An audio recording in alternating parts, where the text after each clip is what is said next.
Hi everybody. So today we are going to introduce minor sixths and a new trichord operation. We're going to get minor sixths today and major sixths on Wednesday, and then forge on and have a bunch of dictation stuff on Friday's video. So today is going to be all singing and looking with minor sixths. So let's get right into it. We know minor sixths. We're familiar with minor sixths.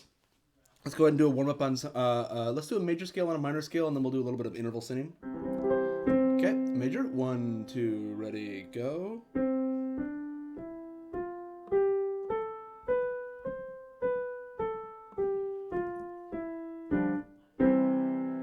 Okay, let's go ahead and do a minor scale. Let's do harmonic. 1, 2, ready, go.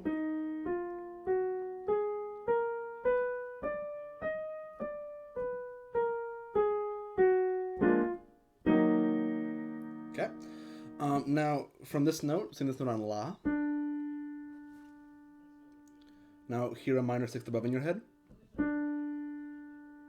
Okay, now let's hear that note. Yeah. Okay, and now let's go ahead and do this note, sing this note on La. Hear a minor sixth below this note. Okay. Yeah. Okay. So, minor sixes are typically, like, in a tonal context, are some of the most tricky intervals, and that is generally still the case for post-tonal singing too. Sixes are quite challenging. We're going to get to sevenths next week because the book kind of builds upwards, but I really think that the sixth week is kind of where it gets the most kind of complicated because it's not quite as far like a seventh to use the octave as your guide. It's a little bit more nebulous. So, Modus Novus introduces this concept that it loves to talk about where having sixes are typically accompanied by minor thirds. So a minor third to minor sixth gets you a span of a major seventh, right?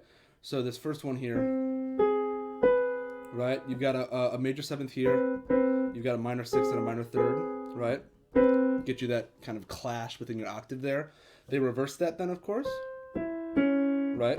So we've got ascending minor sixth, ascending minor third, descending minor sixth, descending minor third, right?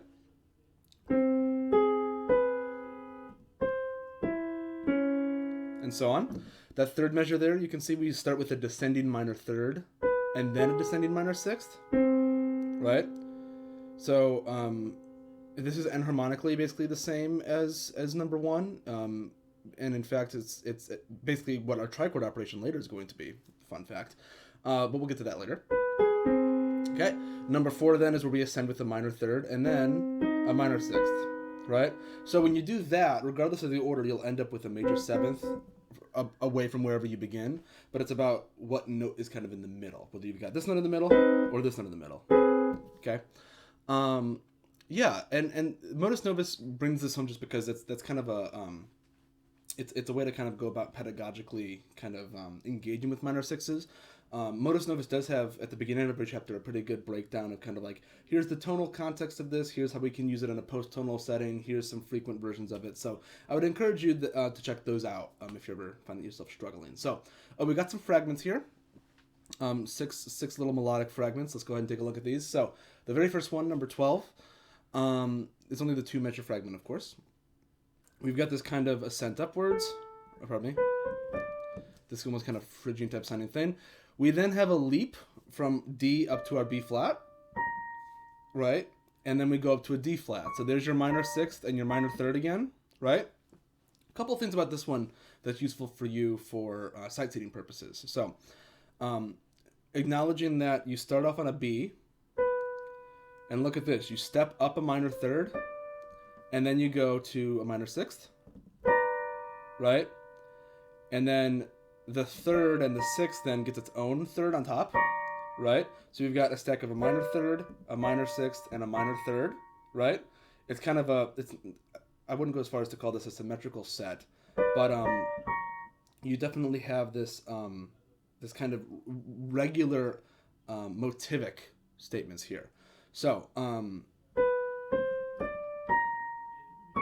right? So you can see this as either being the B to the D to the B flat or the D to the B flat to the D flat.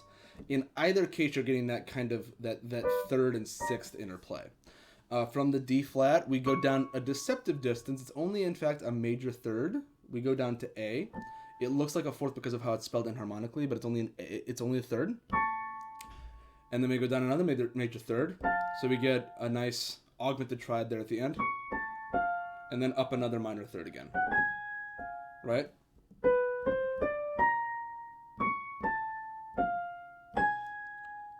It's quite nice. It's quite a lovely sound, I think. Yeah, you have these stacks of minor third, minor six, minor third, augmented triad, and then a minor third. Right? So, yeah. Let's take a look at number 13. This one, we'll go ahead and talk about it a little bit, but then I want you to kind of mentally prep it, and then we'll go ahead and sing this one. So we start on a D up here. Okay? So, step downwards, okay? And then we have a leap from B down to D flat. Okay, so there's our minor sixth. And then from there we've got a fourth down, and then we do third up, right? So look, we have another augmented triad at the end there. Okay? So that's basically it. We've got steps, we've got a big leap of a minor sixth, and then we've got a fourth down and then an augmented triad up. So you can kind of segment this into kind of two parts connected in the middle by these leaps of a sixth and a fourth. Okay? So here's your note. You could sing this on La or D or Tu or Re. Okay? Any one of those solfege systems, as I've mentioned. Go ahead and take 20 seconds or so, and let's go ahead and prepare this to just sing this 2-measure fragment.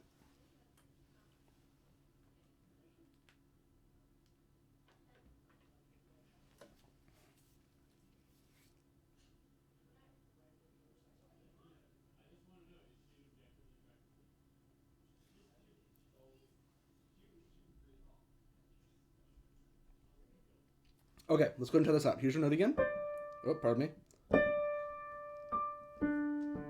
And again, this is quite a wide range here. So for all this music, again, remember, whenever you need to switch octaves, that's something that you have to work on yourself and know your own range, but that's something that's always acceptable. You never, ever, ever have to sing for, you never have to sing for me in the range that is written, especially if it's wider than that. Okay, so here we go. Let's go ahead and try this out. 1, 2, 3, 4.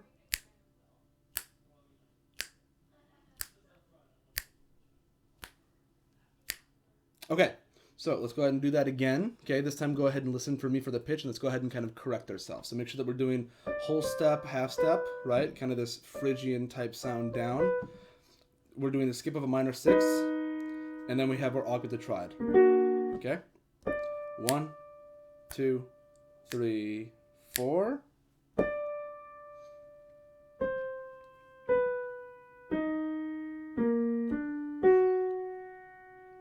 Yeah, so if you have a hard time either catching the fourth or hearing the augmented triad going up, using the E flat as an anchor that then resolves after the B flat, right? This kind of half step down to D,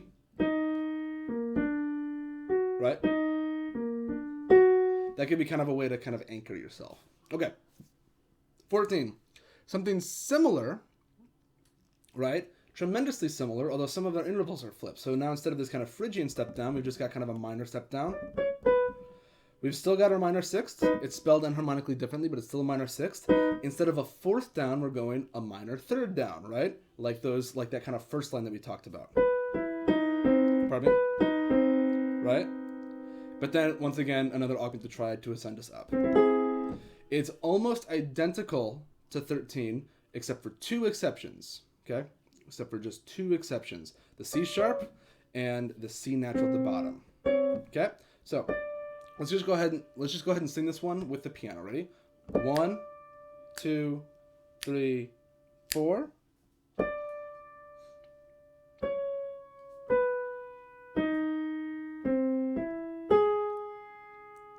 Yeah. Again, probably the hardest thing is that big old minor sixth leap. Okay, let's go ahead and try that one more time for posterity. 1, 2, 3, 4.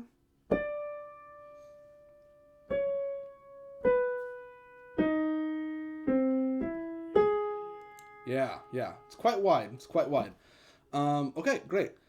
Let's take a look at number 23. Okay, 23. Let's go ahead and, yeah, we'll do this as a triplet. Why not? Okay, so we're starting on C. Okay, so right off the bat, descent by a half step, by a minor second. Ascent by a major second, right? Okay, it looks deceptive because of how it's spelled as a D flat instead of a C sharp, right? From there we have our minor sixth, right? Our D flat down to the F. Just like in tonal music, when you're scanning something, you want to check to see what the big leaps and what the big intervals are. Same deal in post-tonal music. You want to look for the moments where you've got mostly stepwise, where you've got motivic repetitions, and then the moments where you do have these big jarring shifts. So here we have, once again, our minor sixth followed by minor third. And then look at this. Yeah, Edlund really likes his major sevenths and his augmented chords, okay? So let's go ahead and try 23 together, okay? Ready? 1, 2, 3.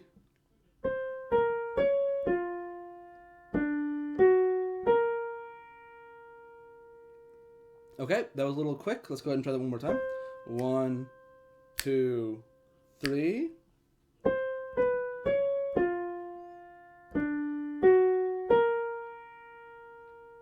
Yeah. Okay. Yeah. Looking at things really in a fragmented way and trying and like kind of breaking down things to their essential parts is really useful for this process. So seeing this as being kind of its own thing, seeing this as being a leap, and then seeing this as kind of its own thing. Again, like those examples in the first line that we just had, or pardon me, in the middle line that we had, like breaking things up into kind of constituent parts separated by wide intervals is a way to go about sight-seeing this stuff. Okay, so here we go. We're down here for 24, okay? 24 is only a single measure. I'm not going to talk anything more about it. Go ahead and take 30 seconds and prepare 24. You can go ahead and sing this on Re, or La, or Tu, or D.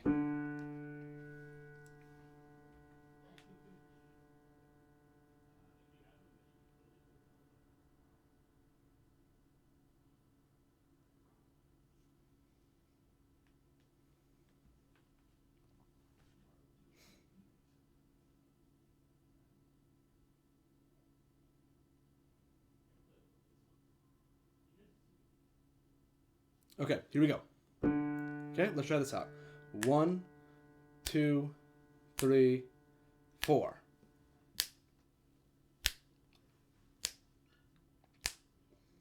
Okay, so what's happening here? Okay, you're just saying it, so hopefully you figured this out, but I wanted to let you kind of go ahead and take an attempt on your own before we talked about this. So we start with our characteristic minor sixth up, right? From there we descend by a whole step, and then look what we've got. We've got our stacked fourths again, which means that the top note and the bottom note in our register are the same pitch. So that can be useful as an anchor for you. Right? That actually sounds, kind of Mixolydian-ish. Right?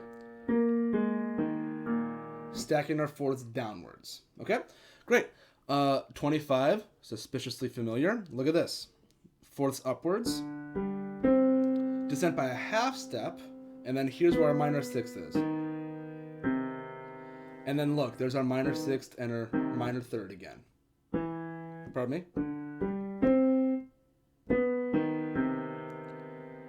Yeah. So, this is just a segment of the exercises in this chapter, so if you're struggling with this, either review some of these with the video, or go ahead and take a look at the rest of the chapter. We're going to take a look at a melody really quick, but these little fragmentary passages are really good because they're so bite-sized and so generally transparent.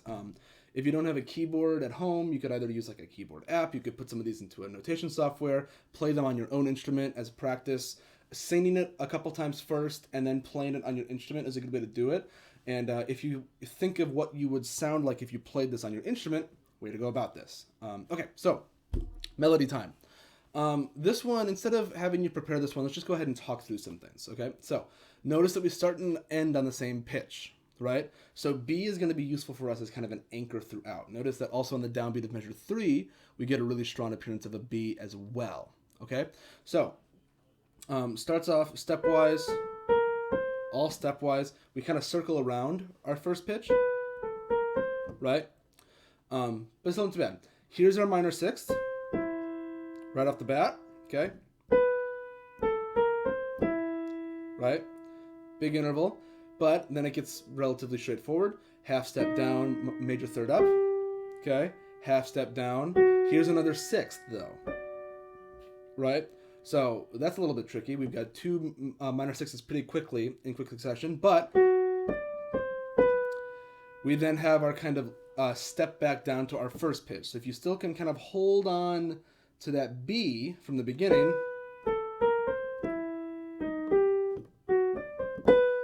we end on the same pitch that we begin on, okay? This is going to be particularly challenging, and not every example is useful to do that. Sometimes the best way to go about these pieces is just to do a moment-to-moment interval assessment. But in this particular case, especially because of how the piece ends and because we do return to where we begin in measure 3, could be useful. Okay, so here we go. From B, here's our minor 6 downwards, right? And then look at that, minor third. Edlin strikes again. And then look at this. Then we leap up a fourth, augment the triad down. Pardon me? Right? So, shapes that we just had before, okay? Just now in a melody. In measure 4, we then leap up a fifth, right? Here we have another minor 6, right? There's our minor 6 again. At this point, anything stepwise should be relatively comfortable for us, barring subtle nuances between a minor and a major second depending on the context. But in this case, familiar shape that we've seen before. Leap down a major third this time, and then up a minor third, right? So we kind of circle around this G. Okay, this is the second staff now. We're on measure 5. Now we've got another octave triad. Look at that. And then we go back to our G again. So we're on G. We leave to an octave triad. And then we return back to G again. We go down to our B down here. And there's another minor 6th, right? That then gets embellished by half step downwards further. Okay? So then, now this is measure 7, or probably measure 6. Measure 6 was measure 6. We start on A sharp, and then we go up a fourth to D sharp. Another minor 6 again. And look at that. There's our minor 6 followed by our minor third. Okay? Descent back downwards. And then look at this. Minor third down, minor 6 down. Right? Yeah, so there's both of those shapes, but interacting a half step apart now. Pardon me? And so on. This is measure 7. The same 2 notes happen again. See? We have some repetition there, useful to latch onto. And then once we're back on the D, we go down to B, up a minor 6th. Look at that. And then now we go down a major third, minor second, minor third. Okay? So this is measure 6.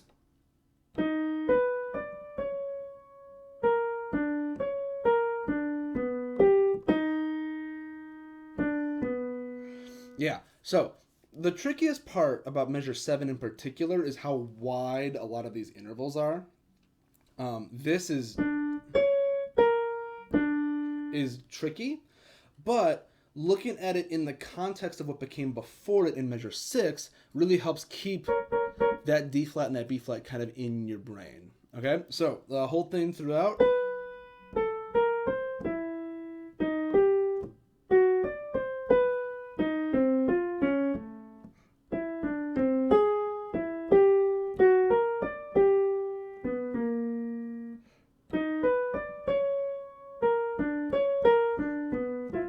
Pardon me?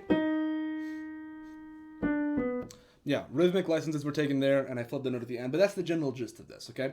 Minor 6s are super, super tricky, okay? So be very careful. Now, Edlund, I think, really puts in a lot of examples of them being used kind of in a, again, within these kind of major 7th spans, and it's a spoiler alert, he's going to do something very similar with major thirds in a different context on Wednesday, okay? So we'll get to that next time.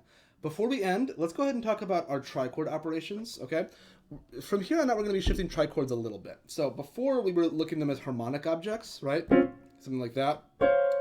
But now we're going to be looking at them in terms of taking a 3-note cell and operating on it. And the operations we're going to get this week are what we call linear operations. They only manifest when we look at notes in time, okay? So today's operation is called retrograde. So retrograde is simply a term for describing a set that has had its order reversed. So notice we've got 027 there, right? So as a chord, these two are exactly the same. 027 and 027 in retrograde are exactly the same, right? However, when you play them melodically, you've got 027. The retrograde of that is 720. It actually is that simple. Okay, that's all there is to it. Now the thing where retrograde gets complicated is when you add on other things to it. So for instance, the second one here, we have an 015, right? But it's been transposed up T5, meaning up 5 half steps. So here's our actual set. And here it is, the T5 version of 015. But the retrograde version of that is down. Okay? So just to kind of preempt what we're going to get to on Friday, before we would have like, what's this? Or what's this? Or what's that? What we're going to do now is, I'm going to play you this prime form as a chord, right? And it will be your job to tell me what has happened to it. So for instance, the prime form of the second example, if we look at the bottom right, the T5R of 015, the prime form of that would be this. And what I'll play for you is this. Right? So, a bit of interplay there. And, this is a tricky skill, but it's one that I think will be useful and really does translate not only to just sight singing writ large, but also to analysis, too. And we'll talk about that a little bit more in the future. But that's really it for retrograde. There's really not that much. We're going to get to what's called inversion on Wednesday, which is a little more complicated. But retrograde is basically just looking at things backwards, so to speak. That's all there is really to it. It's for something you really only notice when you have the context of what it is going forwards, okay? So for us, when we talk about things going forwards, we talk about the prime form going forward in ascension. In this case, the retrograde is just the prime form going in the reverse, okay? So, next time, we're adding major sixth, and we're continuing sight singing. We're getting to inversion like I just mentioned, and I'm going to assign you your participation on Wednesday, because the participation that I'm going to assign for you is going to have major sixes. So I want us to kind of get to that and talk about that first. So that's it for today. Hopefully you all are hanging in there and doing well. And with that, I will see all of you next time.